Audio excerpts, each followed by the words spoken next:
Hi folks, Widget Walls from needcoffee.com here, back again with another Wayhomer review. We've been remiss in getting these out because things have been busy. Had to get my brother married, you know, stuff. So, but we're back with a film that I was looking forward to see. I will tell you about it in a moment, but I must tell you first that the way the Wayhomer works is this. I have just left the cinema. That's that over there. And I have just seen a film. I'm going to tell you about the film on my way home. And the film we're here to talk about today is Immortals. So, Immortals. What can we say about that? Alright, so this is the film that got me. The reason I was excited to see the film is because it's directed by Tarsem. And Tarsem, you may not know the name, but you more than likely saw, if you're a reader of this site, you've more than likely seen The Cell, which he did with what's her nose, Jennifer Lopez. I think that's her, right? Something. Anyway, with Vincent D'Onofrio, who is basically the serial killer, and they had to go into his mind to find out where his last victim was being held. Really fantastic, kind of like Dreamscape, that old Dennis Quaid movie with Max von Sydow on crack. Then, nothing for forever. He was going to do the Hellblazer movie, which would have been amazing, but alas. Then he did The Fall, which was an independent film with Lee Pace, and it's really an amazing fantasy film, and quite good. Then it was announced that he was going to do this film, which I believe was initially entitled War of the Gods, and I was very excited because the prospect of having a guy like Tarsem have gods and mortals and demons and titans and everyone just throwing down in a free-for-all fight sounded awesome. And then they renamed it to Immortals because, who knows. And so there we are. So basically the setup is this. There's a king called Hyperion who is basically pissed off at the gods and has decided to raise this huge army and is just going to, he's almost nihilistic in his nature of everyone who's not on his side is going to be killed or maimed or both, or killed and then maimed. It's really awful. And his goal is to eventually let loose the Titans who are kept imprisoned in a mountain, and the Titans will then apparently wipe out the gods. So, there's your synopsis. So part of what's interesting about the film is that you know going into it that it's going to be a play on the whole Titans, Olympians kind of myth thing, even though it goes in weird directions, and I've never heard of this freaking bow before, the Paris bow, whatever it is, which honestly is just like, you remember the bow from the Dungeons and Dragons animated cartoon?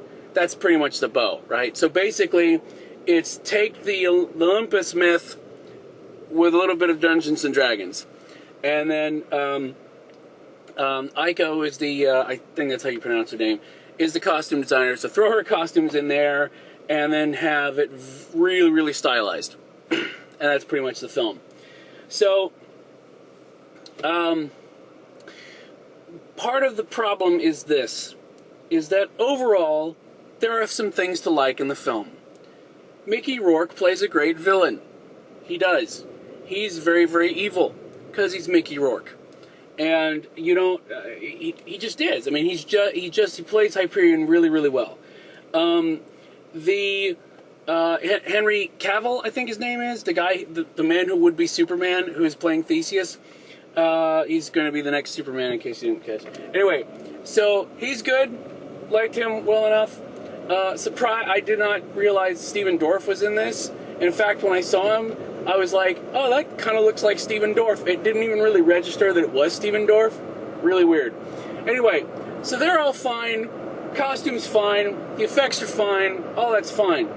The problem is this. Overall, the film, the best way to sum it up is there's a sequence in which a battle is taking place in a tunnel.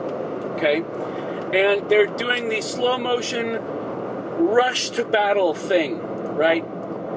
And the fact that I can say slow motion rush to battle thing and you instantly know what I'm talking about, and I'm fairly certain you do, shows just how overused it is. Anyway, well, okay, fine, that's good, especially if you do the thing where you turn off the slow-mo at the last minute so you get that rush of blam with armor, smacking armor, or you get something, anything other than what actually happened, which was laughably nothing.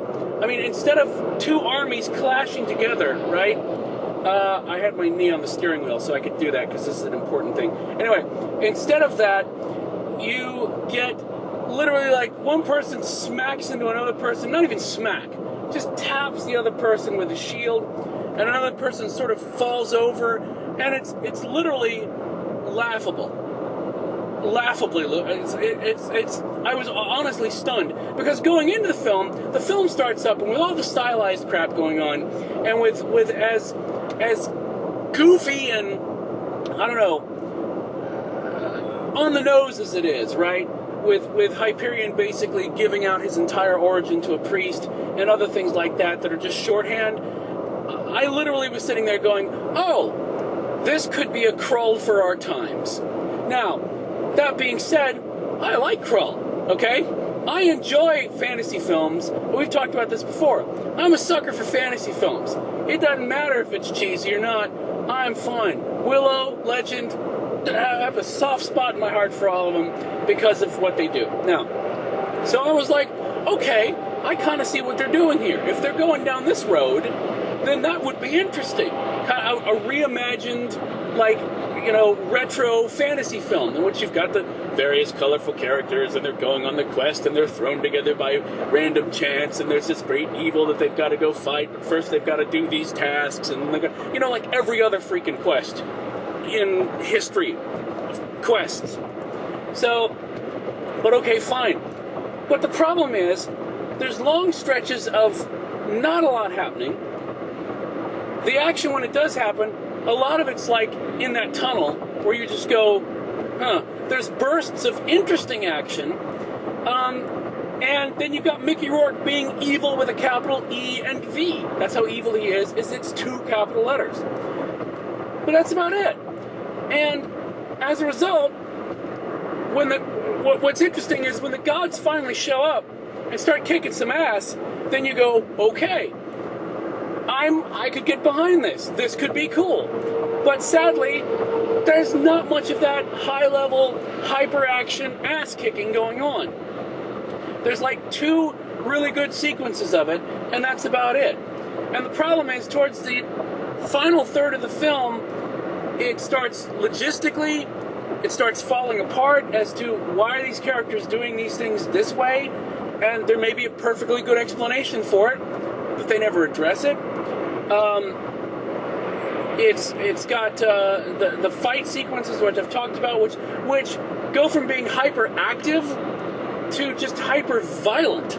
And yes, it's very, very cool to watch a god taking out like 5 assailants at super speed, so that the assailants are just going and the gods are just mopping the floor with them.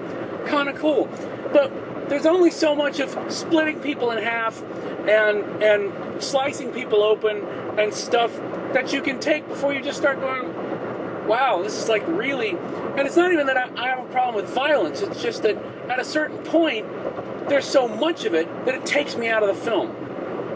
So that was a problem, and the fact that they tried to basically just set up like the most ham-fisted setup for, oh please God, I hope there's a sequel, that I've seen in some time. I mean, like, what? So the ending wasn't that good either. So I was disappointed. I got some bits of Tarsum that I like, the stylization, the awesome costumes, very interesting way that things are shot, stuff like that. But I don't know if it's just because previously Cell, not a small film, but not a huge film either. The Fall, very, very small film, okay? I don't know if it's just the subject matter didn't mesh, if there was interference from the studio. I don't know. I want to give him the benefit of the doubt. But I just, meh. I mean, that's what I come away with. It is a definite rental. so that you can see all of the, Abercrombie and Fitch gods fighting, because that's cool.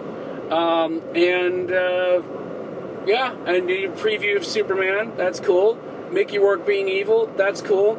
But ultimately, it's just bits of coolness in like a stew of meh. So there you go. I mean, nifty, but I wouldn't spend, theater money to see it.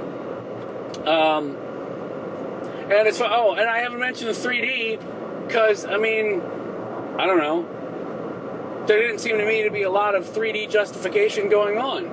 I never got the feeling of great swaths of depth. I never got the feeling of, I don't know. There's some of it, when you get into the slow motion, you can't help but see it. But just for the extra money, no, just wasn't enough there. So, ultimately unsatisfied. Sadly. Okay, now cup-wise, I was going to go right down the middle with it and give it 2.5, but honestly, that sequel setup was just really silly. So I'm going to dock it another half cup for that, and we're going to take it down to 2.5 cups. And like I said, my recommendation would be, if you do have to see it in the theater, don't see the 3D. It's not worth it. And if you do, if you don't have a burning desire to see it, based on what I've said, you don't even have to take what I've said as gospel. But anyway, if you do still want to see it, wait and get the Blu-ray. Honestly, it'll be out in like March or April, so I wouldn't even worry about it. So there you go. That's Immortals. Alas.